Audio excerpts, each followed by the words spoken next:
Hello नमस्कार भाई, कैसे हो आप लोग। मैं उम्मीद करता हूँ आप लोग बहुत अच्छे होंगे और एक बार फिर से वंडर्स के ऑफिशियल यूट्यूब चैनल पे आप सबको हृदय से वेलकम करता हूँ मेरे भाई। आइए करते हैं शुरुआत। ये रहा आज का पहला क्वेश्चन। फटाफट जल्दी से इस क्वेश्चन को करो, जल्दी से फटाफट। इस क्वेश्चन का आंसर क्या आना चाहिए? इस क्वेश्चन का आंसर क्या आना चाहिए? जल्दी से फटाफट बताओ। 351 रुपये की राशि को 3 व्यक्तियों के बीच 4, 11 और 3 के अनुपात में बांटा गया। वितरण में सबसे बड़े और सबसे छोटे हिस्से के बीच का अंतर क्या होगा? भाई एक बात बताओ, इसमें रेशियो किस रेशियो में बांटा गया था? 4, 11 और 3 में। अब आप मुझे एक बात बताओ, कितने पैसे बांटे गए? 351। लल्ला मेरी एक बात बताओ कि अगर तीनों पार्ट इतने के बराबर है तो टोटल रेशियो के अकॉर्डिंग कितना हो जाएगा? 11, 3, 14, 14 और 4, 18। अब ये बताओ 18 यूनिट की वैल्यू अपने पास कितना? 351 दे रखा है, तो 1 यूनिट की वैल्यू कितना आ जाएगा भाई? 351 डिवाइड बाई 18। बोलो 1 यूनिट की वैल्यू कितना आ जाएगा? 351 डिवाइड बाई 18। बट हमें क्या बताना था? हमें बताना था कि वितरण में सबसे बड़े और सबसे छोटे हिस्सों के बीच का अंतर क्या होगा। सबसे बड़े मतलब ये 11, सबसे छोटे मतलब 3। इन दोनों के बीच का अंतर कितना है? 8। अगर एक बराबर इतने के तो 8 यूनिट की वैल्यू कितना हो जाएगा? 351 डिवाइड बाई 18 इंटू 8 कर लो। तो 2 से करोगे तो 4 बार में, 2 से काटोगे तो 9 बार में, और 9 से इसको काटोगे तो कितने बार में? 9 चौके 36 नहीं कटेगा, 9 तिया 27 ये कट जाएगा, 27 3 5 3 8 9 9 81 9 बार में कट जाएगा। क्लियर है बात? तो आप मुझे एक बात बताओ कि जब यहाँ से सॉल्व करोगे तो सॉल्व करने के बाद जो फाइनल आंसर होगा वो क्या आएगा? भाई यहाँ पे 9 चौके 36 यूनिट डिजिट कितना बनना है? 6 बनना है, और option A is the correct answer. मुझे ऐसा लगता है कि आप सबको समझ में आ गया होगा, क्योंकि ऑप्शन ए में ही ऐसा दिख रहा था कि यहाँ पे यूनिट डिजिट जो है आपका क्या है? यूनिट डिजिट जो है आपका क्या है? ये आपका 6 बन रहा है। उम्मीद करते हैं कि आप समझ गए होंगे, और जहां से भी आप देख पा रहे हैं आप इस क्वेश्चन को जरूर ट्राई करिएगा।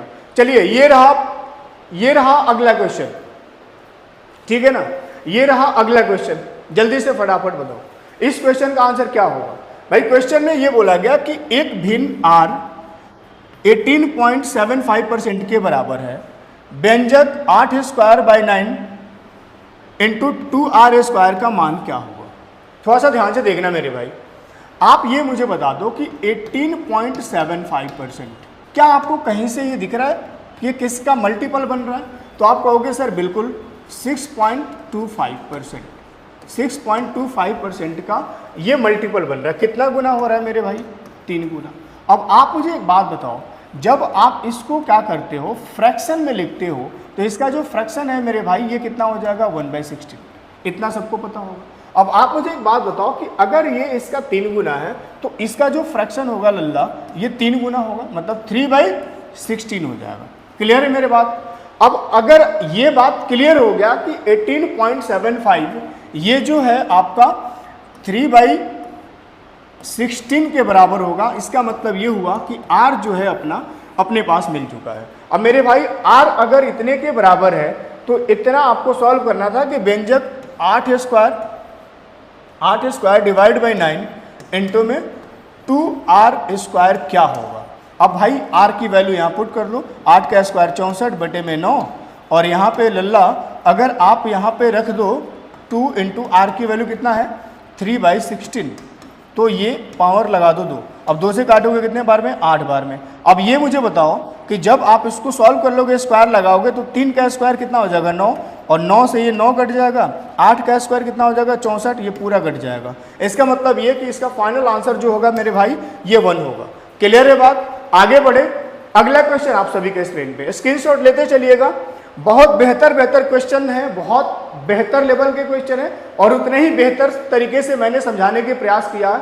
आपको बहुत अच्छा लगने वाला है। अगर कोई दिक्कत है तो जरूर बताइएगा। इस क्वेश्चन को फिलहाल आप जरूर ट्राई करिए। ये भी क्वेश्चन अच्छा है, डिस्काउंट से रिलेटेड है, पर ये परसेंटेज से भी रिलेटेड है, ठीक है ना? यदि कोई वस्तु अंकित मूल्य पर बेची जाती है तो लाभ का प्रतिशत 50% है। अंकित मूल्य पर x% की छूट दी जाती है और अर्जित लाभ x% है। तो बताना था कि x का मान क्या है। देखिए आपको इस क्वेश्चन का मतलब क्या है मैं पूरा आपको अच्छे से क्लियर करा दूं। देखो कभी भी इस प्रकार के क्वेश्चन आए तो आप सीधे एमपी इस तरीके से भी लेके कर सकते हो, एमपी 100 वाले मेथड से।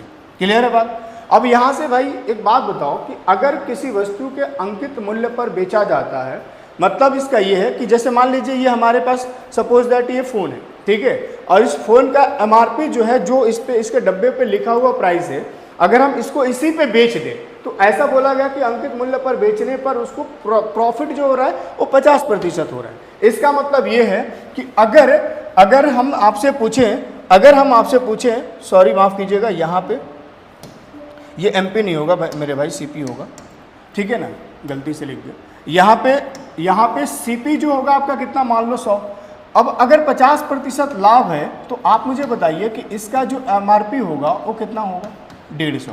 भाई 100 पे 50% लाभ कमा करके बेच रहे हो, इसका मतलब कि आप कितने में बेचे होंगे, 150 में बेचे होंगे। और क्वेश्चन में बोला भी गया था कि आप बेच किस पे रहे हो, तो अंकित मूल्य पर बेच रहे हो। इसका मतलब कि ये जो 150 है ये आपका MRP आ गया। क्लियर है बात। अब आपसे बोला गया कि अंकित मूल्य पर X% की छूट दी जाए, तो इसका जो प्रॉफिट है वो X% ही रह रहा है। मतलब यहाँ पे आप कह सकते हो कि छूट परसेंटेज और इसके प्रॉफिट परसेंट दोनों बराबर है। तो बताना था कि X की वैल्यू क्या होगा। देखो मैं फिर से आपको सलाह दूंगा कि इस प्रकार के जब भी क्वेश्चन आए तो इसके बाद की कहानी ऑप्शन से सेट कर दो। ऑप्शन से सेट कर दोगे, आपके लिए कैलकुलेशन भी आसान होगा, जल्दी भी कर पाओगे और बाकियों से फटाफट भी कर लोगे। देखो जरा ध्यान से, अब जैसे अपने पास यहाँ 4 ऑप्शन है ना, 4 ऑप्शन। अब चारों में से आपको सिलेक्ट करना है कि इसमें बेहतर कौन सा होगा। इसके लिए बेहतर मतलब कि इसका फाइनल आंसर तो बाद की बात है, फाइनल आंसर तो तब पता चलेगा जब आप इसको पूरा चारों एलिमिनेट करेंगे, तब आपको पता चलेगा। लेकिन मैं आपको ये कह रहा हूँ कि जब आपको ऑप्शन को एलिमिनेट करना है तो इन चारों में से जो बेहतर होगा आप वो देख लीजिए। बेहतर होगा मतलब आपके लिए कैलकुलेशन जो बेहतर बना रहा होगा उसको देख लीजिए। तो या तो हम पहले 25 के साथ जा सकते हैं या फिर 20 के साथ जा सकते हैं, क्योंकि ये पॉइंट में था तो थोड़ा सा कैलकुलेटिव था, हम इसको थोड़ा सा इग्नोर कर दिया अभी फिलहाल। ठीक है, हम 25 को भी नहीं, हम 20 को लेकर के चलते हैं। ठीक है, क्योंकि 25 और 20 में भी इजी कौन सा होगा, इजी कौन सा होगा, 20। अब आप मुझे ये बताइए कि अगर पहले उसका CP 100 था और MRP कितना था 150। अब ये बोला गया कि अगर अंकित मूल्य पर फिर से दोबारा X% की छूट दी जाती है तो प्रॉफिट जो है उसका X% रहता है। अब आप मुझे ये बताओ कि हम ये मान लें कि X की वैल्यू जो है ये 30 है, तो इसका मतलब 20 है, तो इसका मतलब मेरे भाई, इसका मतलब ये हुआ कि अगर आप इस पे 20% का छूट देंगे तो आप बता दो कि इसका 20% कितना होगा, 30। अगर 30 कम करके बेचोगे तो कितने में बेचोगे, 120 में बेचोगे। अब आप मुझे ये बताइए कि जब 20% कम करके बेचेंगे तो कितने में बेचेंगे, 120 में। अब 100 रुपये में आपने खरीदा था और बेच दिया 120 में, 100 रुपये में खरीदा था और बेच दिया 120 में, तो यहाँ से मेरे भाई प्रॉफिट परसेंट जो है वो कितना है, वो 20% ही है। तो कहने का मतलब ये है कि जो आपका डिस्काउंट परसेंट था वही आपका प्रॉफिट परसेंट भी होना चाहिए था। अगर डिस्काउंट X% का तो प्रॉफिट भी X% का, और ये जो है इस क्वेश्चन को सेटिस्फाई कर रहा है ऑप्शन नंबर डी। तो इसका मतलब ये है कि इसका जो ऑप्शन होगा फाइनल आंसर कौन सा होगा, ऑप्शन डी होगा। क्लियर है बात, उम्मीद करते हैं कि समझ गए होंगे आप पक्का। तो आगे लगाते अगला क्वेश्चन जल्दी से फटाफट। इसे मैं क्या कह रहा हूँ, बहुत बड़ा लैंग्वेज नहीं है, माफ करिएगा, पर कैलकुलेशन जो है ना बहुत बेहतर लेवल का है। ठीक है ना, आप ट्राई करिएगा। किसी प्रयोगशाला में किसी प्रयोग में बैक्टीरिया की संख्या 4.4% प्रति घंटा की दर से बढ़ रही है। देखो कोई एक लैब है जिसमें बैक्टीरिया जो है उसमें 4.4% से बढ़ रही है और प्रत्येक घंटे बढ़ रही है।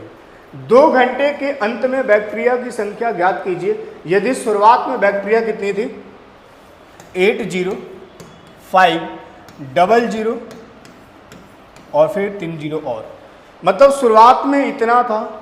और बताना यह है कि अगर 4.4% से ये बढ़ रहा है तो आपको ये बता देना था कि 2 घंटे के बाद इसकी संख्या कितनी हो जाएगी। अब आप मुझे बता दो कि ये किसी के लिए भी कैलकुलेशन बहुत मुश्किल है, लेकिन इसको सिर्फ और सिर्फ आप अपने बुद्धि से ही जीत सकते हैं। अगर कैलकुलेशन पे तुल जाएंगे मेरे भाई तो समय बहुत ज़्यादा लगने वाला है। अब देखिए इसको कैसे करेंगे। अभी शुरुआत में इतना है, अगर प्रत्येक घंटे बढ़ रहा है तो आप मुझे एक बात बताइए, अगर मान लेते हैं कि पहले 100 था, अगर 4.4 बढ़ रहा है तो ये कितना हो जाएगा भाई, 104.4। क्या इस बात को समझ पा रहे हैं? मतलब ये पहले 100 के बराबर था, अगर 1 घंटे में बात करूं तो ये कितना हो जाएगा, 104.4। अब ऐसा बोला गया कि 2 घंटे के अंत में बताना था। मतलब इसका ये है कि अगर प्रत्येक घंटे इतना बढ़ रहा है तो एक बार फिर से ये 100 से कितना हो जाएगा 104.4। बोलो हाँ या ना। एक बार फिर से ये 104.4 हो जाएगा 100 से। अब आप मुझे एक बात बताओ, जब आप इसे सॉल्व करोगे, यहाँ से पॉइंट जब हटाओगे तो एक जीरो आ जाएगा और यहाँ से पॉइंट हटाओगे तो एक जीरो आ जाएगा। अब देखो थोड़ा बहुत कैलकुलेशन यहाँ से कर लेते हैं। 3 जीरो से 3 जीरो कट जाएगा, 2 जीरो से 2 जीरो कट जाएगा। ठीक है, क्लियर है बात। तो यहाँ से जो रिजल्ट आएगा, अच्छा 5 से ये कट रहा है 2 बार में और 5 से ये कट जाएगा 5 एकम 5 और ये हो जाएगा 5 छक्का 30, 5 एकम 5। ठीक है, ये हो जाएगा तुम्हारा 161। और कुछ कट रहा है तो 2 से कट जाएगा। 2 से कितने बार में कट जाएगा 1044। 2 से काटोगे 522 बार में। अब आप मुझे एक बात बताओ, 161 इंटू 522 इंटू 1044। अब इतनी सी बात मुझे बता दो कि ये आप ही के लिए नहीं, किसी के लिए भी कैलकुलेशन मुश्किल था। और आप मुझे बताओ कि एग्जाम में क्या इतना लंबा कैलकुलेशन कर पाना संभव है? नहीं। यकीन मानो फेफड़ा इन्हें गुर्दा भी फाड़ देगा। अब देखो जरा, अब आप मुझे बताओ कि इसको कैसे फिर करेंगे, तो आओ कर लेते हैं। देखो पहले तो हम यूनिट डिजिट पे प्रयास कर लेते हैं, क्योंकि इसमें यूनिट डिजिट अलग अलग दिख रहा है। तो एक बार प्रयास कर लेते हैं कि यूनिट डिजिट से क्या होना चाहिए। अगर हम यूनिट डिजिट के साथ जाएं तो 4 दूनी 8, 4 दूनी 8 और 8 को अगर 1 से मल्टीप्लाई करेंगे तो यूनिट डिजिट तो मेरे भाई 8 आएगा। एक बात क्लियर हो गया कि यहाँ पे जो भी कैलकुलेशन आने वाला है, रिजल्ट फाइनल जो भी इसका कैलकुलेशन करने के बाद रिजल्ट जो आने वाला है उसका यूनिट डिजिट तो 8 आएगा, इसमें कोई दो राय नहीं है। अब आप मुझे ये बताइए कि यूनिट डिजिट 8 कहाँ पे दिख रहा है, सी और डी में। तो ये दोनों ऑप्शन ऐसे खत्म हो जाएगा। समझ आ रही है बात है? इस तरीके से ही आप जीत सकते हैं, पूरा कैलकुलेशन करके आप नहीं जीत सकते। अब इसके बाद और इसमें क्या दिमाग लग रहा है, तो देखो और इसमें एक चीज दिमाग लग रहा है कि ये जो नंबर है, एक बात समझिएगा, 1044 जो है इसके लास्ट के दो अंक 44 जो है ये 4 से कट रहा है 11 बार में। बोलो हाँ या ना। तो 4 से डिविजिबिलिटी का रूल क्या कहता है कि अगर कोई नंबर लास्ट के 2 डिजिट अगर 4 से डिवाइड है तो नंबर 4 से डिविजिबल होगा। अब मैं 4 का डिविजिबिलिटी रूल क्यों लगा रहा हूं, क्योंकि मैं यहाँ पे ये देख पा रहा हूं कि अगर 1044 4 से डिवाइड है तो आप मुझे बताओ कि इसमें 1044 में आप कितना भी मल्टीप्लाई कर दो, क्या ये 4 से डिवाइड नहीं होगा? क्या बिल्कुल होगा। और मेरे भाई अगर ये 4 से डिवाइड होगा तो आप मुझे बता दो कि इन दोनों में से इसके लास्ट के 2 डिजिट चेक कर लो, लास्ट के 2 डिजिट चेक कर लो कि किसका डिविजिबल है या नहीं है। तो 78 4 से डिवाइड होता नहीं है, तो ये 48 डिवाइड होगा, मतलब ऑप्शन सी इसका फाइनल आंसर होगा। तो इस प्रकार के क्वेश्चन के लिए आप इस तरीके से ही जीत सकते हो, कैलकुलेशन करके तो नहीं जीत सकते। क्लियर है? उम्मीद करते हैं कि आपको समझ आया होगा। और अगर आपको थोड़ा भी लेक्चर हमारा पसंद आए तो जरूर इसको लाइक शेयर करना और ज़्यादा से ज़्यादा आप अपने फ्रेंड सर्कल में इसको जितना अधिक से अधिक हो सकेगा शेयर करना। और थोड़ा सा और अच्छा लगे तो 2-4 बात कमेंट में जरूर लिख देना। बाकी अगला क्वेश्चन लगाते हैं। अगला क्वेश्चन जल्दी से बताओ फटाफट, इस क्वेश्चन का आंसर क्या होना चाहिए? भाई 2 उम्मीदवार के बीच एक चुनाव होता है, 90% पंजीकृत मतदाताओं ने वोट डाला और डाले गए वोटों में से 15% अवैध पाए गए। विजयी उम्मीदवार को वैध वोटों का 51% मत मिला और उसने इतना वोटों के अंतर से चुनाव जीत लिया। तो बताना था कितने मतदाता पंजीकृत थे। पहली बात तो ये कि इस लाइन को थोड़ा सा समझिएगा कि विजयी उम्मीदवार ये वैध मत का 51% प्राप्त कर रहा है और उसने इतने वोटों से जीता है। पहली बात तो ये कि ये जो वैल्यू जो गिवन है, इस बात को आपको समझना पड़ेगा कि ये वैल्यू गिवन किस चीज़ का है। तो एक बात समझिए, विजयी उम्मीदवार जीतने वाला कैंडिडेट इतना वोट से जीता है, इसका मतलब ये है कि अगर हारने वाला के प्राप्त किया होगा तो जीतने वाला भी के प्राप्त किया होगा, समझिएगा। पर जीतने वाला कैंडिडेट इससे हारने वाले से इतना ज़्यादा प्राप्त किया है, 2142। ठीक है ना? इसका मतलब ये है कि इन दोनों के बीच का जो अंतर होगा ना मेरे भाई, 2142 होगा। नहीं समझे? मैं आपको बताता हूँ। जैसे मान लो गोरखपुर में चुनाव हो जाता है मेंबर ऑफ पार्लियामेंट के। यहाँ पे हमारे विपक्ष में रवि किशन जी हैं, सांसद जो अभी वर्तमान में हैं और उनके भी पक्ष में हम, मान लो हमें वोट मिल जाए 5 लाख, उनको मिल जाए 5.5 लाख, चुनाव कौन जीतेगा? चुनाव वो जीत जाएंगे। हमें 5 ही लाख मिला, उनको 5.5 लाख मिला, क्लियर है बात? तो चुनाव वो जीत जाएंगे। मैं आपसे पूछ रहा हूँ कि वो कितने वोटों से चुनाव जीते हैं, तो आपका जवाब क्या होगा? भाई मुझे 5 ही लाख मिला, उनको 5.5 लाख मिल गया, तो 50,000 ज़्यादा मिल गया। तो जो 50,000 है हम दोनों के बीच का अंतर है, ये बात आपको समझना है। अब मैं ये इस चीज़ को पहले क्यों क्लियर कर रहा हूँ, क्योंकि आगे इसका जरूरत पड़ेगा। अब आप मुझे एक बात बताइए, आपको बताना क्या था, पंजीकृत मतदाता कितने थे? हमने ये मान लिया कि जो टोटल वोटर्स थे वो के थे, हमने ये मान लिया। अब जितने लोग थे उसका पंजीकृत का 90% मतदाताओं ने वोट डाला है। अब मेरे भाई एक बात बताओ, पंजीकृत का 90% मतलब 9/10 लोगों ने वोट करा, 9/10 लोगों ने वोट करा। अब इसके बाद उसने बोला है कि डाले गए वोटों में से 15% अवैध पाए गए। जितना डाला गया उसका 15% अवैध पाया गया। तो भाई डाला गया वोट तो यही है, डाले गए वोट तो यही है। अब जितना डाला गया है इसका 15% अवैध हो गया, खराब हो गया, तो क्या उस खराब वोट से हमें कोई मतलब है? नहीं। अब आप मुझे बताइए, जो वोट ये डाले गए हैं क्या ये भी अपने आप में 100% होगा? तो आपका जवाब क्या होगा? बिल्कुल होगा। अब परसेंटेज में अगर ये 100% है जिसका 15% खराब हो गया, तो इसका कहीं ना कहीं 85% बढ़िया रहा होगा। 85% निकाल लो, 85। भाई अगर डाले गए वोट में से, डाले गए वोट के 15% अवैध पाए गए, तो डाले गए यही है ना, तो हमने इसका क्या कर लिया, 15 माइनस कर लिया, 85 निकाल दिया। क्लियर है बात? अब ऐसा बोला गया कि विजयी उम्मीदवार जो है ना वैध वोटों का 51% प्राप्त कर रहा है। अब आप मुझे ये बताइए कि अगर यहाँ इतना वोट डाला गया था और जितना डाला गया उसमें से कुछ खराब हो गया, कितना खराब हुआ? 15%, मैंने माइनस कर दिया। तो अब जो हमने ये वैल्यू निकाला होगा, कहीं ना कहीं ये जो वैल्यू होगा ये किसका होगा? वैध होगा, वैलिड वोट होगा। बोलो हाँ है ना? ये जो होगा वैलिड वोट होगा। अब ऐसा बोला गया कि वैलिड जो वैध मत है उसका 51% जीतने वाले ने प्राप्त किया। तो आप थोड़ा सा इमेजिन करिए कि हारने वाले कितना प्राप्त किया होगा? हारने वाले 49% प्राप्त किया होगा। क्लियर है बात? तो आप मुझे एक बात बताइए, उन दोनों के बीच का जो अंतर है ये कितना परसेंट है?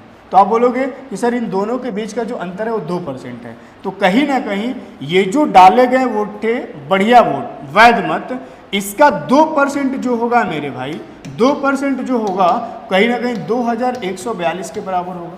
बोलो हाँ या ना? क्योंकि 2142 जो था वो दोनों का अंतर ही था। वो क्लियर बोला था कि जीतने वाले ने इतना प्राप्त किया वैलिड का, और इतने वोटों से वो चुनाव जीत जाता है। अब इसको सॉल्व कर लेंगे, जो आएगा वो के की वैल्यू हो जाएगा। 5 से 17 बार में कट जाएगा, 5 से 20 बार में कट जाएगा। अब 2 से कितने बार में? 50 बार में कट जाएगा। अब इसको काटेंगे तो 9 से ये कटेगा कितने बार में?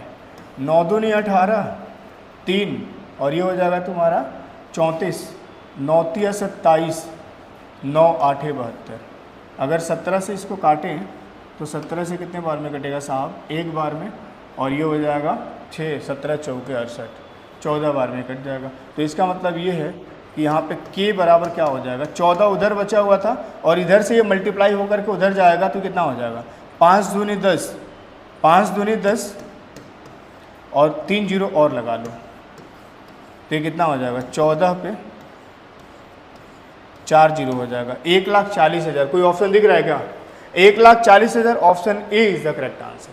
क्लियर है बात? उम्मीद करते हैं आप समझ गए होंगे चीज़ों को, और कोई कन्फ्यूजन है तो बता देना, हम कमेंट सेक्शन में भी आपको जवाब दे देंगे, ठीक है ना? लेकिन मुझे नहीं लगता कि इसमें कोई कन्फ्यूजन होनी चाहिए। बाकी अगला क्वेश्चन जल्दी से फटाफट बताओ, इस क्वेश्चन का आंसर क्या होना चाहिए? सभी लोग ट्राई करिएगा प्लीज, जल्दी से फटाफट।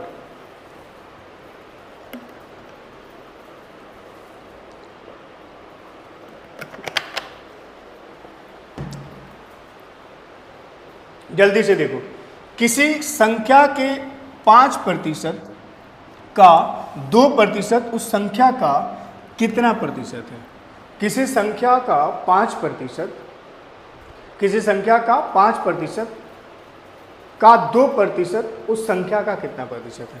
भाई 5% का मतलब 5% का मतलब क्या होता है? 1/20। ठीक है। 2% का मतलब क्या होता है? 2% का मतलब क्या होता है? तो आप बोलोगे सर 1/50। क्लियर है बात? देखो आप इसको x मान करके भी कर सकते थे, लेकिन हम आपको x नहीं मानने के लिए सलाह देंगे। आप सीधे सीधे आप क्या कर लें, जो बेस वाली वैल्यू है ना, इसको मल्टीप्लाई कर लें। मल्टीप्लाई कर लीजिए, कितना आ जाएगा, 5 दूनी 10 और 10 पे 2 जीरो और आ जाएगा। हमने थोड़ी देर के लिए मान लिया कि n जो है, संख्या जो है वो 1000 है। देखो एक बात आप हमेशा ध्यान रखिएगा और इस चीज़ को कान करके सुन लो, जहाँ से भी आप देख पा रहे हैं मुझे, कि कभी भी आपसे आंसर प्रतिशत में पूछा जाए तो ओरिजिनल डाटा का कोई मतलब नहीं है, आप रेशियो से भी कर सकते हो, इसमें कोई दो राय नहीं है। आप मान करके भी कुछ भी कर सकते हो। अब आप मुझे एक बात बताओ कि हमने मान लिया 1000, अब 1000 ही क्यों माना? क्योंकि बेस में यहाँ पे 20 था और यहाँ पे 50 था, और बेस में ही 20 और 50 के हिसाब से क्यों माना? क्योंकि जब आप इस नंबर का 5% निकालने जाएंगे तो 5% का 5% का जो फ्रैक्शन होगा वो क्या होगा, 1/20।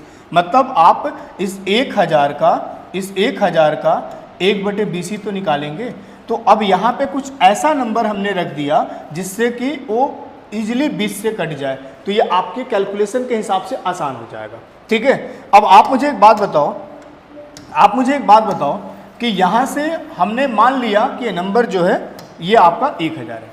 अब बोलो जरा कि इस 1000 का 1/20 का 2% मतलब 1/50, मतलब इसका 1/50। इसको सॉल्व करिए। 1 मिनट मैं यहाँ पे लिख देता हूँ, थोड़ा सा यहाँ पे चल नहीं पा रहा है क्योंकि वहाँ लॉक वाला सिस्टम है। नंबर कितना था, 1000 का मेरे भाई 5% मतलब 1/20 का 2% मतलब 1/50। अब जब इसे सॉल्व करोगे तो ये कितना आ जाएगा, ये आपको पता है कि अगर हम इन दोनों के प्रोडक्ट ही यहाँ पे लिए थे तो इससे ये पूरा इजीली कट जाएगा। मतलब कितना हो जाएगा, 1।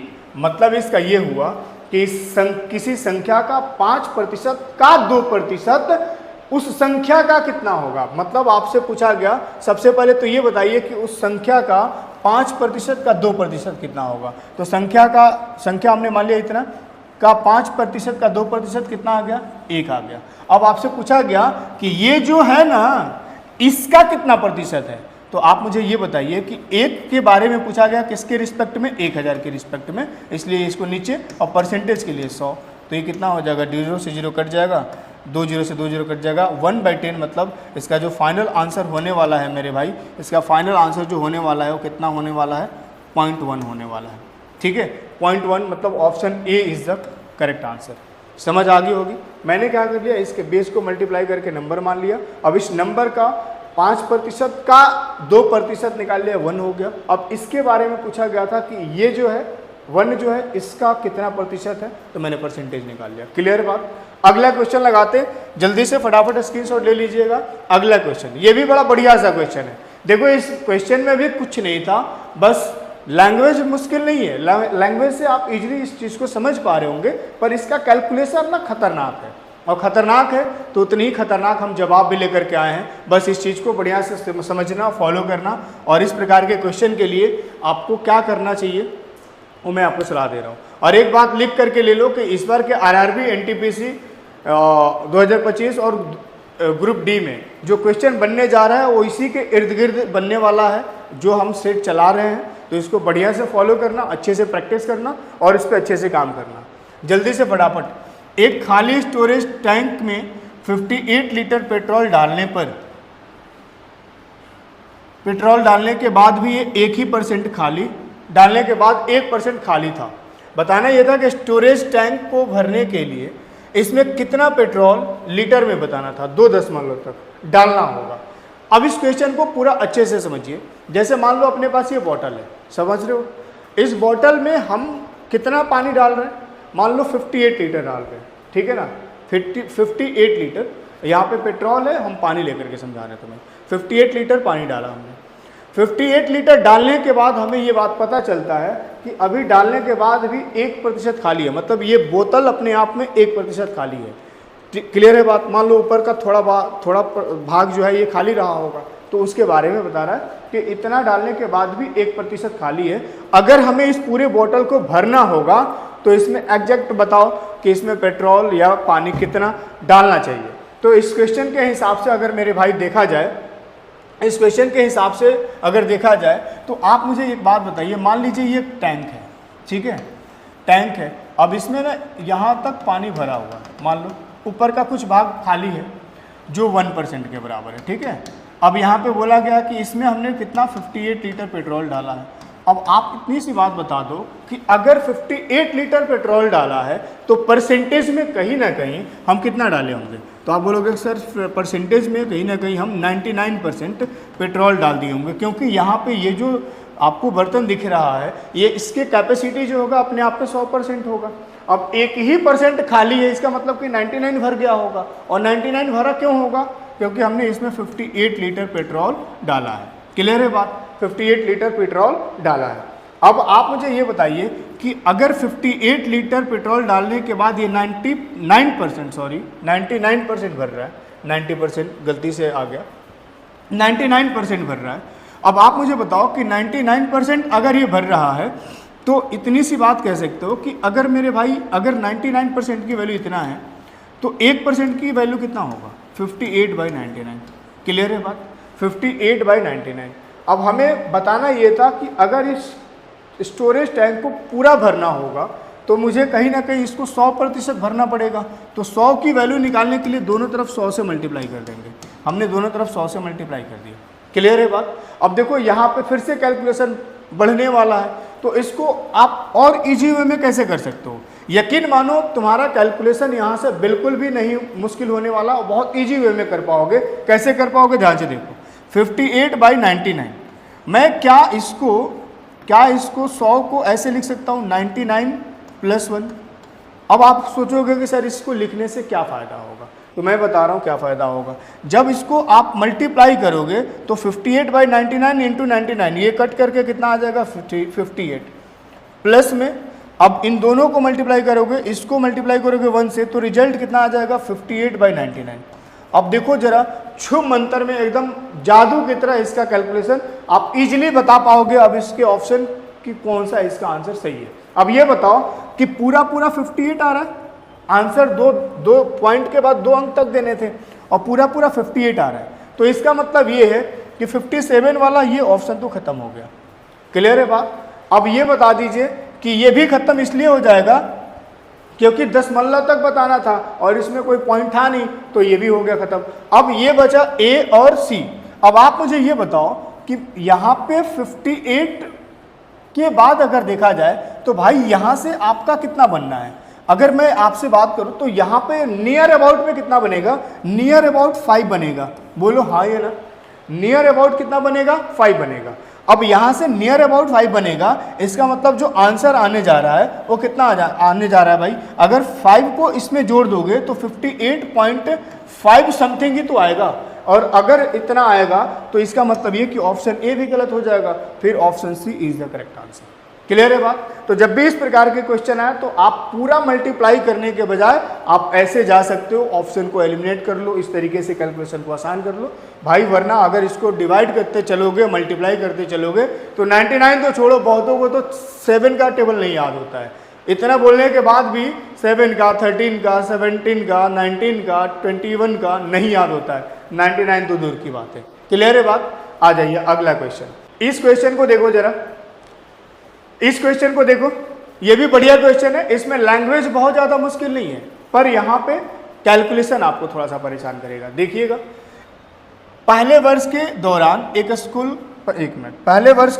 स्कूल की कक्षा 10 में छात्रों की संख्या में 12% की वृद्धि कर दी जाती है और दूसरे वर्ष के दौरान 9% की कमी की जाती है। बताना ये था कि दूसरे वर्ष के अंत में अगर छात्रों की संख्या इतना हो जाता है तो पहले वर्ष के शुरुआत में कितने थे? भाई हमने ये मान लिया कि पहले वर्ष के शुरुआत में के था। अब आप मुझे बताओ कि पहले वर्ष अगर बढ़ा है तो कहीं ना कहीं ये 100 से कितना हो जाएगा? 100 से 112 हो जाएगा, क्योंकि इसमें 12% की वृद्धि हुई है।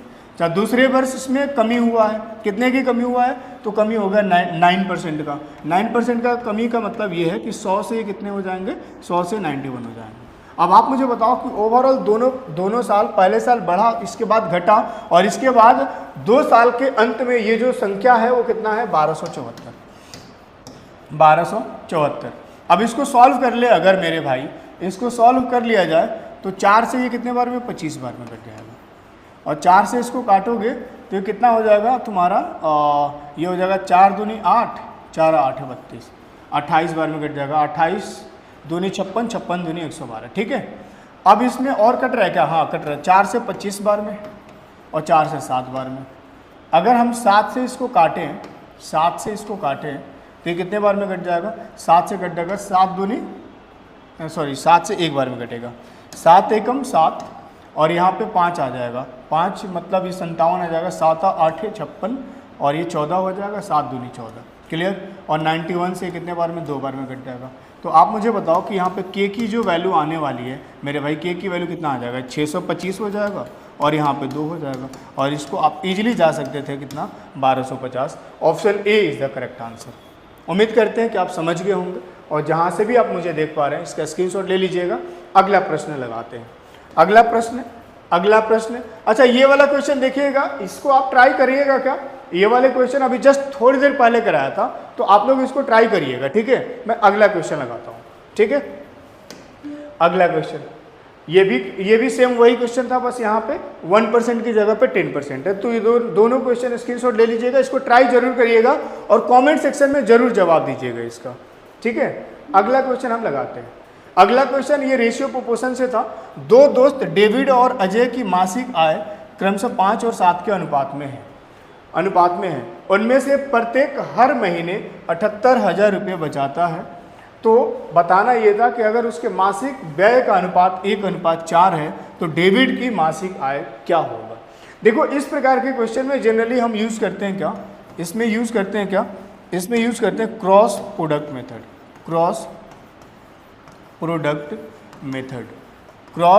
मेथड। तो सुनो, सबसे पहले क्रॉस प्रोडक्ट मेथड यूज़ करने से पहले इसका जो रेशियो मेथड या इसको कह लो बेसिक मेथड, हम आपको इसका बेसिक बता देते हैं। पहले क्रॉस का बेसिक बता देते हैं। जिनको कुछ लोग ऐसे भी होंगे जो एक चैनल पे नए व्यूअर्स हैं, जिनको इसके बारे में कोई आइडिया नहीं होगा, तो उनके लिए हम ये भी बता देते हैं। जिनको ये लगता है कि हम बेसिक इसका जानते हैं, डायरेक्ट क्रॉस प्रोडक्ट से हमें करना चाहिए, तो आप थोड़ा सा वीडियो को आगे बढ़ा करके भी देख सकते हैं, ठीक है ना। ध्यान से देखिएगा भाई। डेविड और अजय दो दोस्त हैं, डेविड और अजय। पहले हम रेशियो बता दें इसका बेसिक, इसके बाद क्रॉस भी बता देंगे सबके लिए, ठीक है ना। डेविड और अजय की मासिक आय 5 और 7 के अनुपात में है। ये इसका इनकम है, ठीक है, ये इसका इनकम है। अब आप मुझे बताइए कि अगर हर एक महीना ये इतना बचाता है, तो बताना ये था कि इनके मासिक व्यय खर्च 1:4 के अनुपात में होगा, तो इसका आय क्या होगा डेविड का।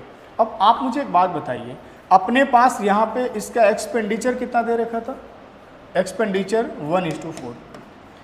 भाई मेरे एक बात बता दो, इतनी सी बात तो आप भी जानते हैं, इतनी सी बात तो आप लोग भी जानते हैं, इतनी सी बात तो आप लोग भी जानते हैं कि अगर मैं इनकम में माइनस कर दूं एक्सपेंडिचर, भाई आप जितना कमाते हो उसमें से अगर हम आपका खर्च माइनस कर दें तो आपने कितना सेव किया ये हमें पता चल जाएगा। क्लियर है बात। आप जितना कमाते हैं उसमें से आपका अगर मैं सेविंग को माइनस कर दूं, इनकम में माइनस कर दूं सेविंग को, तो हम कितना खर्च कर रहे हैं या आप कितना कर रहे हैं, आपका खर्च भी पता चल जाएगा, एक्सपेंडिचर। क्लियर है बात। यहाँ से ये चीज़ें पता चल जाएगा। तो आप इस बात को ध्यान रखिएगा कि अगर अपने पास हर एक महीने का बचत पता है तो बचत को माइनस करके खर्च निकाला जा सकता है इनकम से, या फिर इनकम में माइनस करके एक्सपेंडिचर को सेविंग निकाला जा सकता है। अब आप मुझे बताओ कि इनकम में बचत माइनस अगर कर दें हम, तो मुझे खर्च का अनुपात मिल जाएगा। क्लियर है बात। अब इतनी सी बात समझिएगा जरा कि अगर हम ये मान लें कि इनकम इनके 5 और 7K के रेशियो में है, 5K/7K के रेशियो में, 5K/7K के रेशियो में, तो आप मुझे ये बताइए कि इनके प्रत्येक महीना इतना रुपये का बचत है। भाई अगर हम डेविड के इनकम में माइनस कर दिए 78,000 जितना उसने बचाया है, और इसके भी इनकम में माइनस कर दिए 78,000, आप मुझे एक बात बताइएगा तो हमें क्या मिल जाएगा। हमें इनके भाई इनकम में माइनस करेंगे सेविंग, तो मुझे क्या मिल जाएगा, एक्सपेंडिचर। तो इनके एक्सपेंडिचर का रेशियो मिल जाएगा 1/4। क्या इस बात को आप समझ पा रहे हैं। अगर समझ पा रहे हैं तो इसको क्रॉस मल्टीप्लाई करिए, कितना हो जाएगा 20 20 के, और ये कितना हो जाएगा, ये हो जाएगा आपका 4 से मल्टीप्लाई करोगे तो ये हो जाएगा तुम्हारा 8 चौके 32, 2 कैरी 3, और ये हो जाएगा तुम्हारा 28 और 3 31 312, और ये हो जाएगा 3 0 बराबर, इसको क्रॉस मल्टीप्लाई करेंगे तो 7 के, और ये हो जाएगा आपका माइनस में 78,000। मेरे भाई इसको अगर सॉल्व करें आप तो हम इसको इस तरफ लेके आते हैं, ये कितना आ जाएगा, इस तरफ आएगा तो ये माइनस हो जाएगा 13 के 13K बनेगा, और ये इस तरफ जाएगा तो ये माइनस से प्लस हो जाएगा। अब इसमें जब आप माइनस करोगे 78,000, इसमें जब माइनस करोगे 78,000 तो यहाँ पे कहीं ना कहीं आप कह सकते हो कि ये बन जाएगा कितना, 3 गुना इसका 8 तरीके 24 4 कैरी 8 तरीके 24 4 कैरी 2 7 चौक 28 और 2 30, ठीक है। और यहाँ पे तुम्हारा हो जाएगा ये 3 गुना 7 या 1 मिनट रुक जाओ, यहाँ पे देखो एक बात समझना, यहाँ अगर हम क्रॉस मल्टीप्लाई किया 78,000 में 4 से, और यहाँ पे हमने 1 से मल्टीप्लाई किया, तो एक बात क्लियर है कि अगर मुझे डिफरेंस चाहिए तो 78,000 गुणे 3 का डिफरेंस होगा, तो 8 तरीके 24 4 कैरी 2 और 7 या 21 और 2 23, और इस पर कितना आ जाएगा 3 0, मतलब 2,34,000। आप ऐसे भी माइनस कर सकते हैं, इसको इस तरफ लेके जाइएगा तो ये प्लस हो जाएगा, इसमें माइनस करिएगा 78,000 तो बचेगा इतना ही। अब 13 से इसको काटेंगे तो के की वैल्यू कितना आ जाएगा, 13 से काटेंगे एक बार में 10 यहाँ से बच जाएगा, और 13 से ये कितने बार में 8 बार में 104, और ये 2 3 0 और, तो के की वैल्यू कितना आ जाएगा 18,000। अब हमें बताना ये था कि डेबिट की इनकम कितना होगी, तो आप मुझे बताओ कि डेबिट की इनकम कितना 5K के बराबर, अगर के बराबर 18,000 तो 5K बराबर कितना हो जाएगा 90,000। उम्मीद करते हैं कि इस बात को आप समझ गए होंगे, पर एग्ज़ाम में ऐसे नहीं करना होता। इसको और जल्दी कैसे कर सकते थे, तो उसके लिए क्रॉस प्रोडक्ट मेथड सबसे बेस्ट था, और वो मैं आपको यहाँ पे बताता हूँ। ध्यान से थोड़ा सा फोकस करिएगा, यहाँ पे ध्यान से सभी लोग फोकस करेंगे थोड़ा सा। यहाँ पे मेरे भाई यहाँ पे पहले ये देख लो कि डेविड और अजय का जो इनकम था वो 5 और 7 के रेशियो में था। तो आप मुझे ये बताइए कि डेविड और अजय का जो इनकम है 5 और 7 के रेशियो में। सबसे पहले तो एक बात ध्यान रखिएगा कि क्रॉस प्रोडक्ट मेथड कब लगता है। तो क्रॉस प्रोडक्ट मेथड मेरे भाई जब अपने पास किसी भी चीज़ का एक रेशियो गिवन हो और उस रेशियो में कुछ प्लस माइनस करा जाए, कुछ प्लस माइनस करने के बाद एक न्यू रेशियो मिले ना, तब वहाँ पर हम यूज़ करते हैं क्या, क्रॉस प्रोडक्ट मेथड। ठीक है, अब आप मुझे एक बात बताइए कि क्या ये चीज़ें फॉलो कर रहा है। देखो अपने पास एक रेशियो गिवन था, इस रेशियो में हम कुछ प्लस माइनस कर रहे हैं, माइनस कर रहे हैं, तो माइनस करने के बाद हमें एक्सपेंडिचर का रेशियो मिल रहा है।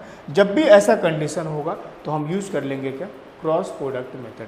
अब करते टाइम में किन किन बातों को ध्यान रखना, बस इस चीज़ को देखिएगा। इनके खर्च का रेशियो कितना, 1:4। अब मेरे भाई एक बात बताओ, अगर इसका इनकम इतना है और खर्च कितना था, एक्सपेंडिचर कितना था, तो आप बोलोगे सर 1:4। 5-7 इसके कमाई है, खर्च इसका 1-4 है। अब आप मुझे ये बताओ कि अगर ये प्रत्येक 78,000 रुपया क्या कर रहा है, सेव कर रहा है, ठीक है ना, 78,000 रुपया ये क्या कर रहा है, सेव कर रहा है। तो हमने यहाँ पे क्या कर लिया, -78,000 कर लिया। अब ये माइनस क्यों किया, तो इसके पीछे का तर्क समझिएगा। देखो जब आप इनकम में माइनस करोगे सेविंग को, तभी तो ये एक्सपेंडिचर मिलेगा। बात समझ रहे हो। तो यहाँ पे आपको क्या करना है, यहाँ पे अगर हम इनकम में माइनस करने के बाद ये एक्सपेंडिचर ले रहे हैं हम, तो यहाँ पे साइन क्या आ जाएगा, माइनस का। क्लियर है बात, इसलिए मैंने यहाँ पे माइनस कर लिया। अब क्रॉस मल्टीप्लाई कर लो, तिरछा तिरछी मल्टीप्लाई, 5 चौके 20 और 7 एकम 7, 20 और 7 का जो डिफरेंस होगा वो कितना हो जाएगा, तो आप बोलोगे 13 यूनिट। बस जो काम आपने ऊपर किया है वही काम आप नीचे कर दीजिए, ठीक है ना। यहाँ पे भी क्रॉस मल्टीप्लाई करिए। क्रॉस मल्टीप्लाई करने के बाद जो इसका डिफरेंस होगा वो इसके डिफरेंस के बराबर होगा। क्लियर है बात। अब कोई पूछेगा कि सर ऐसा क्यों होगा, तो इसके पीछे का तर्क ये है कि जब आप यहाँ पे भी क्रॉस मल्टीप्लाई करते हो तो वही कहानी करते हो जो कहानी हम यहाँ पे कर रहे हैं। एक बार वीडियो को अच्छे से देख लीजिएगा, ठीक है। अब यहाँ पे 78,000 को 1 से मल्टीप्लाई कर रहे हैं और फिर 78,000 को 4 से कर रहे हैं। क्या यहाँ पे भी कर रहे थे, 78,000 को एक बार 4 से, 78,000 को 1 से। क्लियर है बात। माइनस हमने यहाँ भी किया था और माइनस भी हमने यहाँ भी किया है, तो मेरे ख्याल से कोई कन्फ्यूजन नहीं होना चाहिए। अब हम मल्टीप्लाई जब करेंगे, मल्टीप्लाई करने के बाद डिफरेंस हमें निकालना है।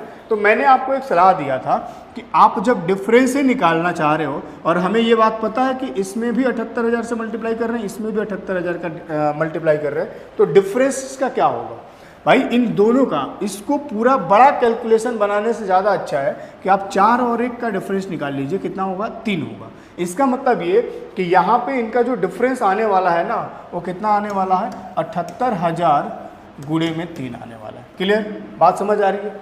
अब यहाँ पे 13 से काटोगे कितने बार में, 13 छक 78, 6,000 बार में कट जाएगा, मतलब 1 यूनिट की वैल्यू कितना हो जाएगा, 18,000। अब इसे थोड़ा सा कैलकुलेशन आपका आसान हो जाएगा। अब आपसे पूछा था डेबिट का इनकम 1 बराबर है 18,000 के, तो 5 बराबर कितना होगा, 90,000। ये इस क्वेश्चन का फाइनल आंसर था। इसका स्क्रीनशॉट ले लीजिएगा, ठीक है ना, जल्दी से। उम्मीद करते हैं कि सबको समझ आ गया होगा, मतलब ऑप्शन बी इसका फाइनल आंसर था। ठीक है भाई, सभी लोग इसका स्क्रीनशॉट ले लीजिएगा, और अगर कोई कन्फ्यूजन हो तो ज़रूर आप कमेंट सेक्शन में बताना, हम आपको ज़रूर समझाने के प्रयास करेंगे। जल्दी से फटाफट इस क्वेश्चन को करना, जल्दी से फटाफट इस क्वेश्चन को करना। रमणीक ने 1,45,600 के साथ एक व्यवसाय शुरू किया। ये है आपके रेशियो एंड प्रोपोर्शन का ही पार्ट है, एक पार्टनरशिप, उससे क्वेश्चन था, ध्यान से समझिएगा।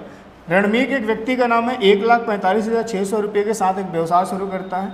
5 महीने के बाद सुमेश आता है 1,50,400 के साथ, और बताना ये था कि अगर ये बिजनेस 1 साल तक करते हैं तो वर्ष के अंत में इनका जो प्रॉफिट है वो किस रेशियो में बटेगा।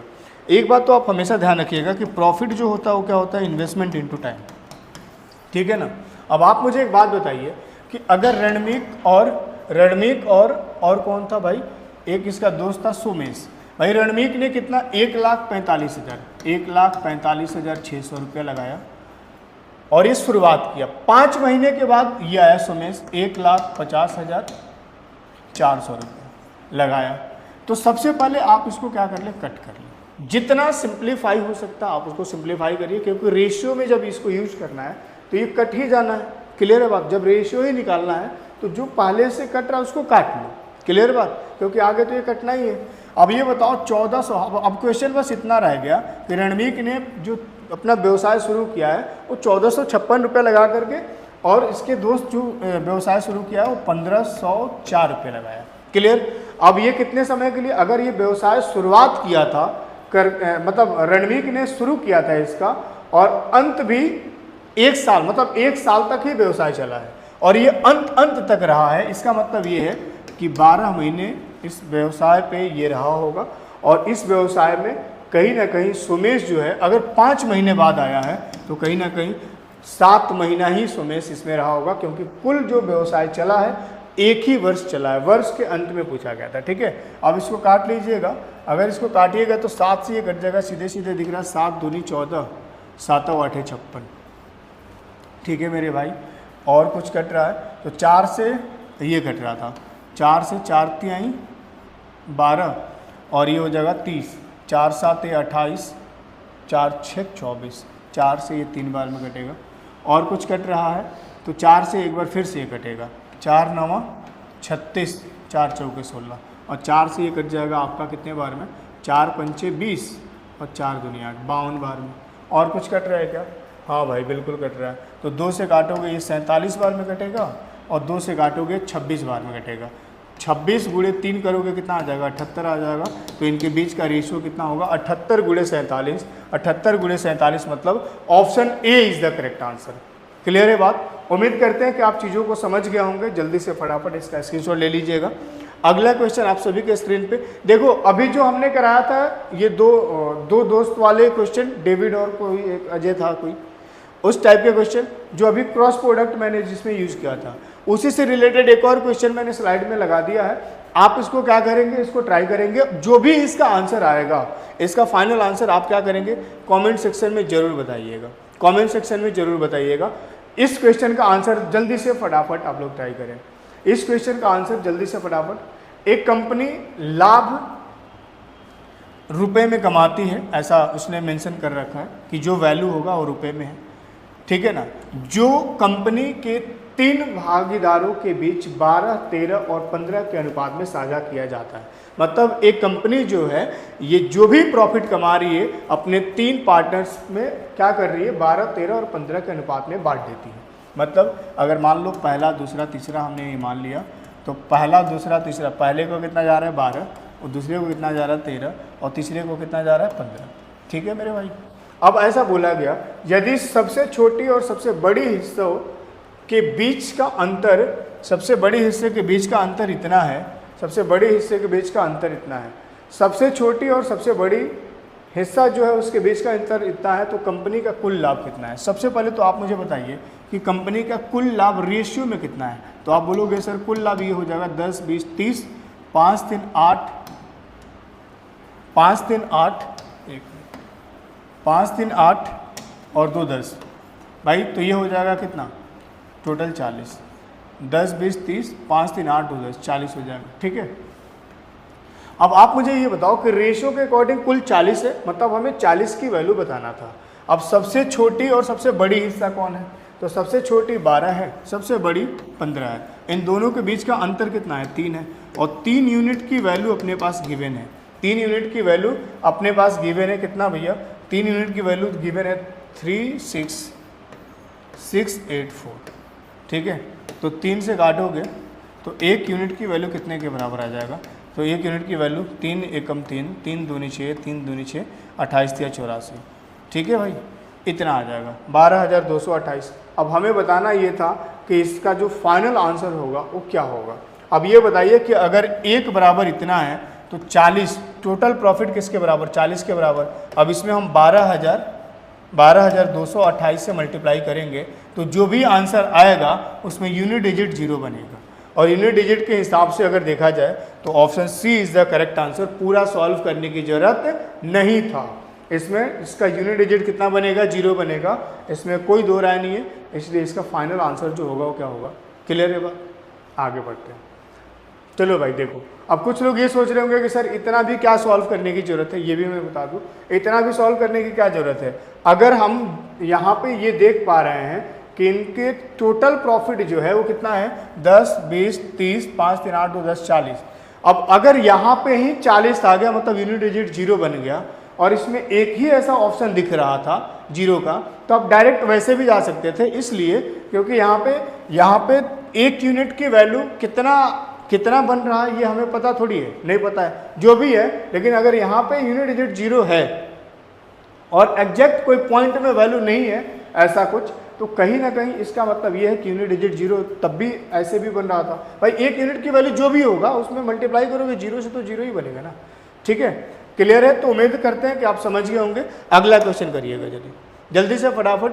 ये भी पार्टनरशिप से क्वेश्चन था, इस क्वेश्चन को करो। इस क्वेश्चन में हालांकि बहुत मुश्किल प्रश्न नहीं था, जल्दी से उड़ा दोगे। अभी मैंने बताया था कि प्रॉफिट बराबर क्या होगा, तो इन्वेस्टमेंट इनटू टाइम। प्रॉफिट बराबर क्या होगा, इन्वेस्टमेंट इनटू टाइम। क्लियर है बात। आ जाइए देखिए, 3 साझेदारों ने एक व्यवसाय में इतना के अनुपात में निवेश किया। उन्होंने अपनी पूंजी 7 महीने, 3 महीने और 9 महीने के लिए निवेश की। मेरे भाई 3 पार्टनर है, पहला, दूसरा और तीसरा। पहला, दूसरा और तीसरा, पहला, दूसरा और तीसरा 6, 7 और 9 के अनुपात में पैसा लगाते हैं। कितने महीने के लिए, 7 महीने, 3 महीने और 9 महीने के लिए।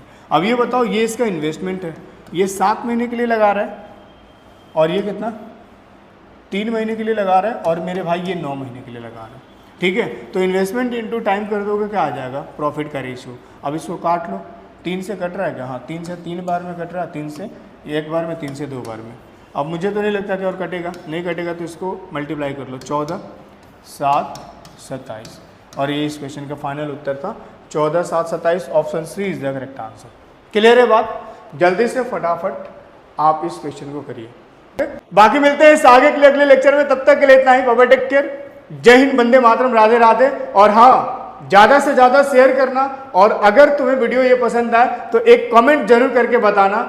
और भाई अपने दोस्तों के साथ जरूर शेयर करो ताकि उन सबको भी ये इनका बेनिफिट मिल सके, इसका बेनिफिट मिल सके। और जितने भी लोग गवर्नमेंट जॉब की तैयारी कर रहे हैं, खास करके आरआरबी, एनटीपीसी और ग्रुप डी की तैयारी कर रहे हैं, उनको जरूर भेजा करो ताकि आपके साथ साथ में उनका भी भला हो सके और उनका भी अपना सपना पूरा हो सके। Bye bye, take care. जय हिंद, वंदे मातरम, राधे राधे।